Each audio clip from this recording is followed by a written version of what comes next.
을 했었습니다. 그 상황에 대한 이야기를 좀 드릴 건데, 우선은 영어에 대한 이야기는 세 가지는 좀 기억을 좀 하셔야 됩니다. 첫 번째가 올해 수능에 대한 문제가 어떻게 나왔는지에 대한 것부터 말씀을 좀 드리자면, 우리가 보통 문제에 대한 난도가 어렵다라는 이 기준점을 정답률 50% 이하에 대한 문항이 몇 문항이 있었는지를 기준점으로 삼으셔야 되는데, EBS를 기준으로 따지면 지금 총 12문항입니다. 12문항이 어느 정도에 대한 위치를 갖고 있냐라고 생각하면 6월과 9월 사이 정도 될 거예요. 근데 이게 올해 6월이 지나치게 어려웠잖아요. 1등급이 1%였어요. 그럼 반에 몇 명이에요? 어머님들? 없을 수 있다는 얘기잖아요. 그렇잖아요. 그래서 6월이 좀 어려웠고 9월은 상대적으로 쉬웠습니다. 그래서 이 사이 정도가 떨어지게 된다. 이렇게 생각하시면 되고, 두 번째로 영어는 2022학년도부터 EBS 연계가 폐지됐습니다. 이게 발표는 지금 EBS 연계가 50%라고 나와 있는데, 여기서 말하는 50%라고 이야기하는 건 소재가 연계되는 거예요. 그러니까 지문은 아예 다르게 나온다라고 생각하셔야 됩니다. 지문이 다르게 나온다라고 이야기하는 건 학생들이 수능 현장에서 체감이 안 된다라는 뜻이에요. 그래서 사실상 EBS 연계는 빵프로라고 생각하셔야 되고, 그 기점이 22학년도입니다. 그래서 이때부터 보시면 제가 노란색으로 체크된 게 1등급의 비율이 5% 이하에 대한 것을 체크를 좀 했는데 들쭉날쭉해요. 들쭉날쭉해요. 어떨 땐 1%고 어떨 땐 15%고 막 이랬습니다. 그래서 영어에 대한 난이도는 우리가 예측하는 거는 좀 어렵긴 한데, 기본적으로 우리가 세팅을 하셔야 되는 건 4에서 6, 요 정도는 기억을 좀 하고 들어가셔야 돼요. 이게 한국사 시험처럼 만만한 시험은 아니다라고 생각을 좀 해두셔야 될 것 같고, 세 번째는 우리가 작년 9월 모의고사 전에 발표가 하나 있었습니다. 킬러 문항을 배제하겠다라는 발표가 있었고, 영어 문항에서도 마찬가지로 예시 문항이 몇 가지가 좀 세팅이 됐었는데, 킬러 문항은 당연히 배제가 안 됐습니다. 킬러 문항은 더욱더 늘어나고 있습니다. 그래서 이런 이야기 있었거든요. 뭐 이 정도의 호흡을 갖고 있는 문장들은 없애겠다. 근데 표정이 왜 이렇게 안 좋으세요? 좀 안 좋은 일 있으세요? 왜 이렇게 심각하세요? 금방 끝날 거예요. 금방 끝날 거예요. 아니, 왜 이렇게 심각하세요, 근데? 무슨 일 있으세요? 진지하셨구나. 알겠습니다. 킬러 문항은 배제되지 않았습니다. 그래서 킬러 문항은 오히려 늘어나고 있어요. 그러니까 이렇게 나오는 거예요. 됐죠? 조금 더 상세하게 말씀을 좀 드릴게요. 작년 수능에 대한 것을 기점으로 지금 우리가 오답률 탑5에 있는 문제를 갖고 왔는데, 영어는 만점에 대한 이슈는 없죠. 그러니까 100점을 맞을 필요는 없습니다. 없는데, 우리가 그러면 세 문제의 여유가 있잖아요. 그러니까 세 문제는 틀려도 괜찮다는 말은 좀 그렇지만, 틀려도 괜찮습니다. 네, 세 문제에 대한 것을 틀린다라고 생각하더라도 우리가 정답률 네 번째 문제부터는 싹 다 맞춰야 돼요.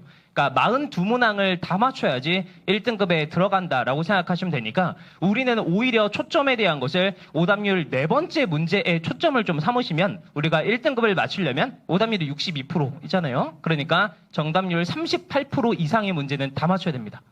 괜찮죠? 이게 올해 수능에 대한 관점도 똑같이 떨어집니다. 괜찮을까요? 그래서 작년 수능이랑 올해 수능은 지금처럼 정답률 네 번째 문항에 대한 정답률의 빈도가 똑같이 떨어지게 돼요. 그래서 퍼센트가 똑같이 떨어지니까 그렇게 생각하시면 되고, 어려웠던 6월 모의고사는 오답률 네 번째에 있는 문항이 무려 77%예요. 그러니까 정답률 23% 이상의 문제를 다 맞춰야 됩니다. 그래서 우리가 결론을 이렇게 갖고 갈 수 있겠죠. 그래서 최근에 4번에 있었던 평가원의 시험에 대한 이 42문항을 싹 다 맞춰야지 1등급에 안착할 수 있습니다.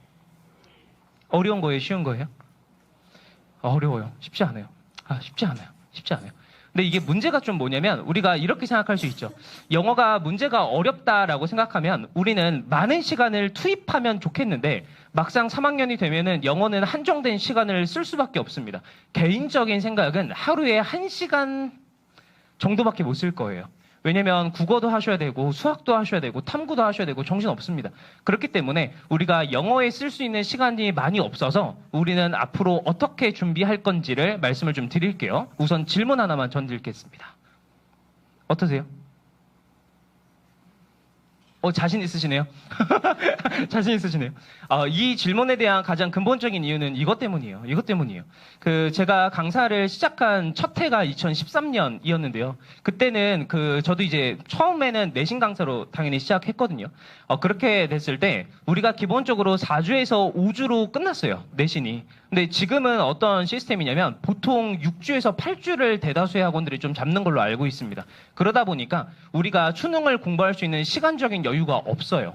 그래서 학생들이 많은 시간을 수능에 투입하지 못하고 또 한 문제는 뭐냐면 여기서 말하는 수능에 대한 공부를 했다라는 게 기출문제의 한계로 그냥 국한될 가능성이 있습니다. 이걸로 수능을 대비할 수는 없어요. 그래서 우리는 두 가지를 말씀드릴 건데 첫 번째는 앞에서 이야기한 것처럼 영어에 쓸 수 있는 시간이 너무나 한계가 있어요. 그래서 우리는 철저하게 뭐를 좀 나눌 거냐면 수능에만 나올 것만 할 겁니다. 됐을까요? 내신이랑 수능 영어는 철저하게 다른 시험이에요. 예를 들어서 내신에서 서술형으로 중요한 가정법이라는 파트는 수능에서 출제되지 않습니다. 시제 문제 또한 수능에서 출제되지 않습니다. 그래서 우리는 첫 번째로 해야 될 가장 큰 작업은 내신에서는 중요하게 다루는데 수능에서 중요하게 안 다루는 부분들을 싹 다 걷어내는 게 1차 작업이에요. 우리가 안 나오는 것까지 할 수 있는 여유가 아예 없다라고 생각하시면 됩니다. 이게 첫 번째 작업이고요. 두 번째는 뭘 좀 할 거냐면 기출문제가 물론 기출문제가 중요하긴 한데 모든 기출문제가 다 중요하지 않습니다.